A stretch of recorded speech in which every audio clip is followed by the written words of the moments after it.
لو بصينا لحرب غزة ولبنان دلوقتي بالفول ايمج ثينكينج هنشوف ايه؟ لو لسه مش عارفة ايه الفول ايمج ثينكينج او التفكير بالصورة الكاملة، تقدري ترجعي للفيديو بتاعه وتتفرجي عليه. لو رجعنا لورا شوية هنشوف الصورة كاملة. هنشوف ايه؟ هنشوف ان اسرائيل زيها زي فرعون وهامان وغيرهم من طغاة كتير عدوا على مر التاريخ. ربنا جعلهم اسباب علشان يغير شكل الارض بطريقة معينة. هما فاكرين ان هما اللي بيحركوا الدنيا، لكن الحقيقة ان هما مجرد اسباب ربنا حطيتهم في المكان ده علشان يغيروا الدنيا. وهنشوف لطف ربنا على كل المستضعفين في الارض.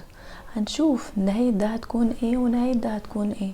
كل واحد هياخد جزاته عند ربنا. بما ان مفيش شك ان الاحداث دي كلها بتغير شكل الارض، فاحنا ازاي نشارك في الفول ايمج ثينكينج دي بطريقة ايجابية علشان نكون مع الناس الكويسة اللي ان شاء الله ربنا هيجازيها كل خير في الاخرة. بجنب الدعاء للمستضعفين ووقفتنا جنبهم وكمان المقاطعة، محتاجين ان احنا نكبر دورنا شوية. طيب هنكبر دورنا هنعمل ايه؟ هنتعلم وهنتمسك بديننا على قد ما نقدر. هنتمسك بكل حاجة فيه.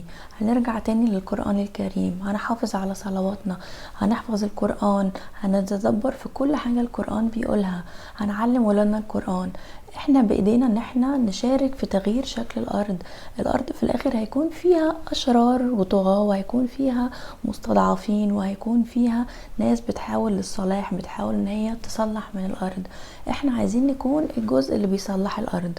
هنكون بنصلح الارض ازاي؟ لازم اول حاجة نتعلم كويس قوي عن ديننا وعن ربنا، عن الصلاة بنصلي ليه، نتعلم عن القرآن وعن السيرة، نتعلم كل حاجة هتفيدنا وهتفيد ولادنا في المستقبل ومستقبل ولادنا مش هيكون خالص زي اللي احنا عشناه قبل كده. الكرة الارضية كلها بتتغير، العالم بيتغير من حوالينا. يا هنشارك في التغيير ده يا هنفضل قاعدين زي ما احنا على الموبايل او على الكنبة ما بنعملش اي حاجة. ربنا ينصر المستضعفين في كل حتة في الارض، غزة ولبنان وسوريا والسودان، في كل حتة في الارض ربنا ينصرهم ويقوينا علشان نقدر نقدم رسالة كويسة.